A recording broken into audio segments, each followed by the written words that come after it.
30 min şirkət bizdən pul aldı. Biz bankdan küllü miqdarda pul çıxartmışıq, evin ödənişini eləmişik. Ümumi 45 min manat evin alınmağına pul vermişəm. Bir dəfəlik ödəmişəm. 137 min. Ümumi 189 min manat pul vermişəm. Boş bir ərazidir, gələcəkdə burada böyük bir bina tikilə bilər. Bu hələ sual altındadır. Amma əksər vətəndaşlar olmayan binadan, heç növrəsi qoyulmayan binadan böyük pullar verib ev alırlar. Amma illər keçir, nə bina olur, nə də mənzil. Pullar isə yox olub gedir. 6 ildir gördüyünüz kimi kirayələrdəyik. Dedi ki 3 aya hazır olacaq. 3 ay gedib, 6 ay getməyib. Bu ev bir neçə nəfərə satılıb. Çoxmənzilli yaşayış binaları inşa olunarkən tikilməkdə olan qiymətlə bina tam başa çatdıqdakı qiymət arasında ortalama 30-40%-ə qədər qiymət fərqi olur.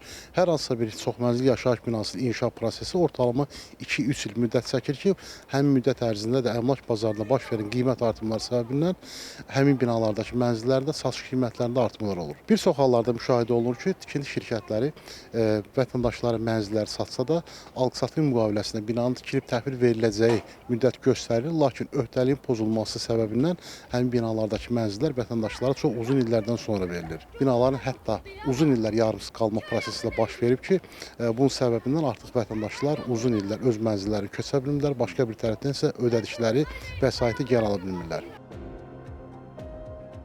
Nəqd olsun, savan olsun da. Nəqd olsun, bir şey ki bilmirsən sabah nə olacaq. Ona görə gələ bu hələ belə pul deyir, 100 min, 50 mini.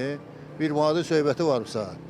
Ona görə diqqətli olmaq lazımdır. Evi nəqd görməlisən, hamısını adıva keçirməlisən, nə etməlisən, necə lazımdır. Hələ ondan sonra da hələ bir dənə yoxlamalısan, görməli bu evdə məndən başqa çıxarışı olan varmı, yoxsa yox. Balaca pul deyir bu bu şimdi 100 min manat pul qazanma, 50 min manat pul qazanma qeyri-mümkün olan şeydir. Siz olmayan bir şeyə görə çoxlu pullar, ümumiyyətlə pul verərsinizmi? Hesabın bilməyən adam verər də. Düşüncəli adam götürqü eləyər, sonra addım atar da. Atalar misalı var da, yalancı tamahkarı alladır. Sonra başlarına gələndən sonra deyir, düş məhkəməyə.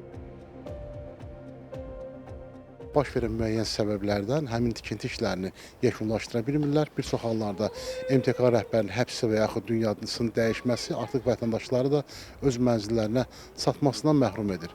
O baxımdan vətəndaşlar hər hansı bir mənzil alarkən mütləq şəkildə həmin inşaat şirkəti ilə bağlı araşdırma aparmalı.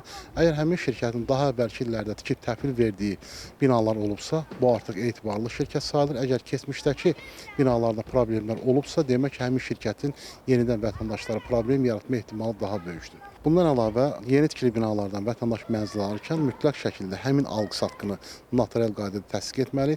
Notarial qaydada aparılan təsdiq artıq vətəndaşın şirkətə ödədiyi məbləğin notarial qaydada təsdiq edilməkdir. O baxımdan gələcəkdə hansı bir məhkəmə mübahisəsi olarsa, vətəndaş ödədiyi pulu notarial öhdəliklə tikinti şirkətindən geri tələb edə bilər.